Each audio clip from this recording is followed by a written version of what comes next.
Would you like to start?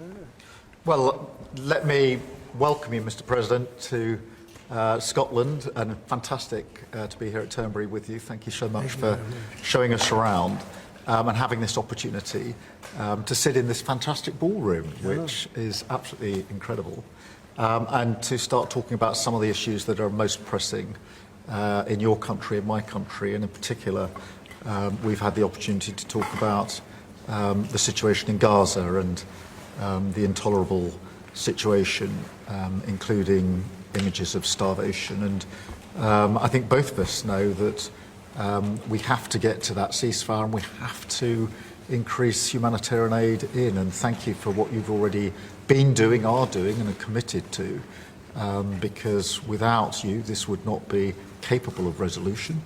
And I think that if we can work not just on the pressing issues of the ceasefire, but also on this issue of getting humanitarian aid in at volume, at speed, and then we've discussed a plan for what then happens afterwards.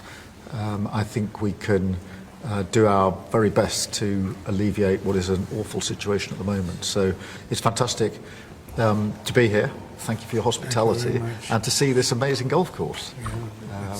I'll invite you to a football ground at some stage and we can exchange sports. It's been great being with you, and thank you very much, Mr. Prime Minister. And you've done a fantastic job with regard to the trade deal. You know, they wanted a trade deal here for years, many years, through many different terms of different people, and you got it done. So I want to congratulate you on that, and it's a great deal for both. It brings unity. We didn't need unity, but it brings us even closer together. I think it's good for both parties. We also discussed, obviously, Gaza.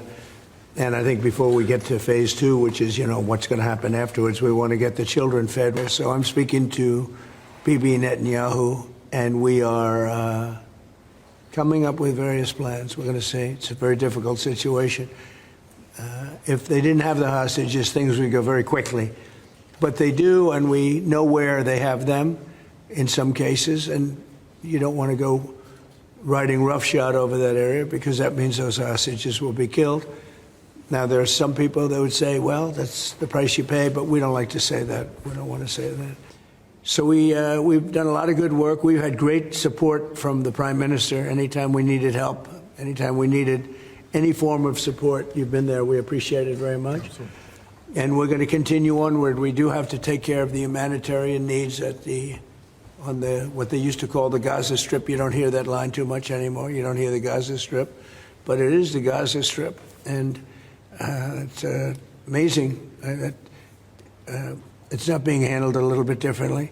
We're going to set up food centers, and we're going to do it in conjunction with some very good people, and we're going to supply funds. And we just took in trillions of dollars. We got a lot of money, and we're going to spend a little money on some food, and other nations are joining us. I know your nation's joining us, and we have all of the European nations joining us, and others also have called, and they want to be helpful. So we're going to set up food centers and where the people can walk in. On Gaza, next time you speak to Netanyahu, what will you ask him to do? Say it what louder? Next time you speak to Netanyahu, what will you ask him to do? Well, I'm going to say, look, we're giving money and we're giving food, but we're over here and we're over in the United States, and I think I can speak for the Prime Minister. We're giving money and things. He's got to sort of like run it. Well, I want them to make sure they get the food.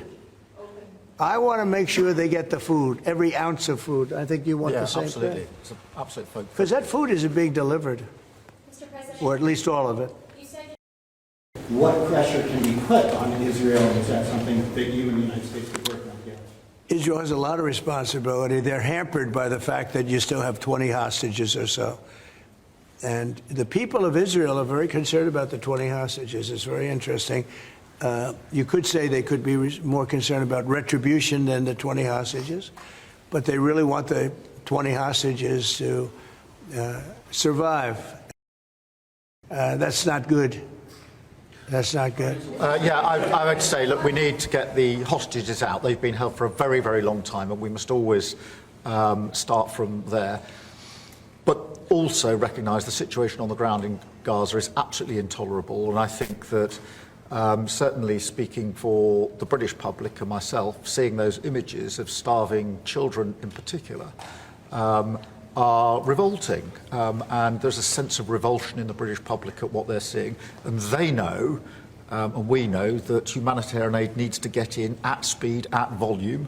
Yes, some can be airdropped, and we're working with others, with the US, with Jordan on that, but the trucks need to get in because that's the only way you can get the volume in. And we do thank the President for the work he's done to try to get to a ceasefire, which we desperately need, but also to put aid in to the region. There needs to be much more of that. We need to galvanise other countries in support of getting that aid in. And yes, that does involve putting pressure on Israel, because it absolutely, this is a humanitarian catastrophe now. Mr. President, you have said that you have not been briefed on the Epstein files, or your name has not appeared in the Epstein files.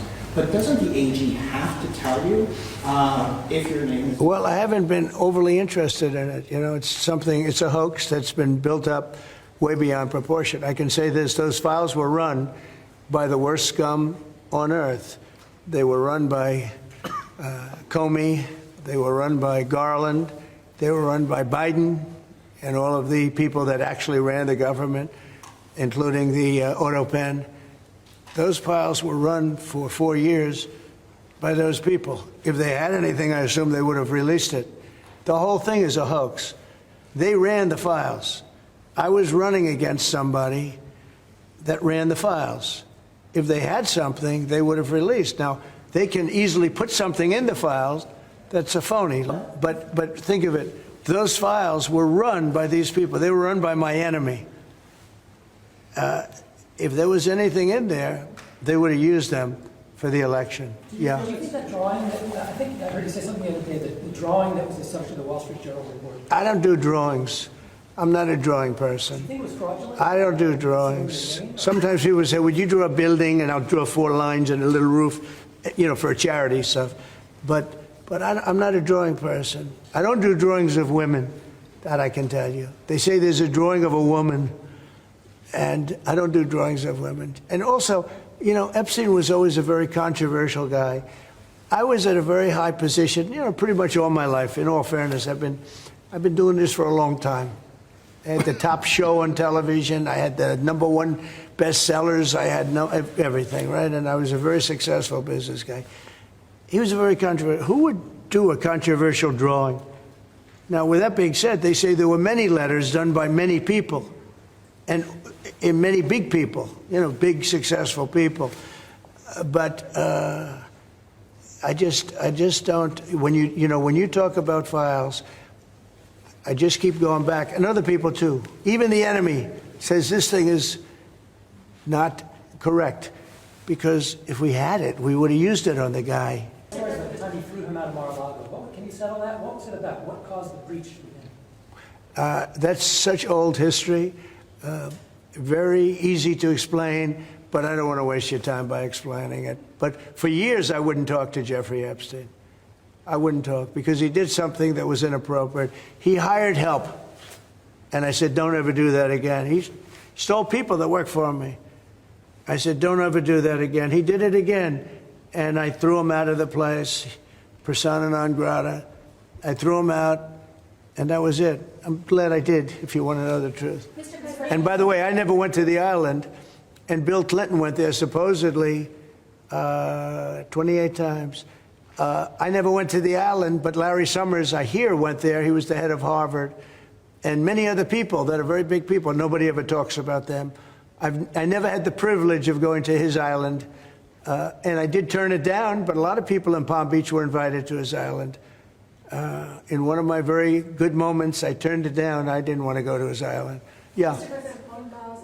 Mr. President, you completely rule out a pardon for Ghislaine Maxwell when you landed. Is that something you would ever consider, and why? Pardon for who? For Ghislaine Maxwell. Well, I'm allowed to give her a pardon, but nobody's approached me with it. Nobody's asked me about it. It's in the news about that aspect of it, but right now it would be inappropriate to talk about it. So.